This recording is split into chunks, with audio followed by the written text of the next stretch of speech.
أي شد روحكم مليح، لأن بعد الحكم بشوية سيصدر عفو رئاسي يتفضل به السيد تبون ويطلق بوعلام صنصال. أنا شخصيا كنت ضد اعتقال بوعلام صنصال أصلا. أنت تتكلم جد؟ وأنا نقولها لكم وأنا قلتها لكم، سيطلقون سراحه وهم أذلاء.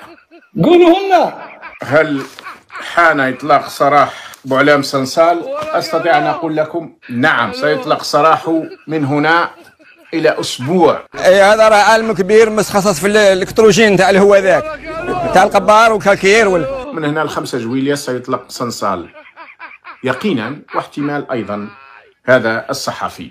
إن شاء الله بربي. هاو صنصال ما طلقوش، راح يطلقوه. ربما يفوتوا اليوم، يفوتوا غدوة، يفوتوا بعد غدوة، يفوتوا أسبوع، يفوتوا 10 أيام، لكن راح يطلقوه. صنصال العصابة راح تطلقوه، راهي غير شوية متخوفة من الشعب. خويا هحشم روح مهمتي اش غنديرو ما نديرو ديروا ابينو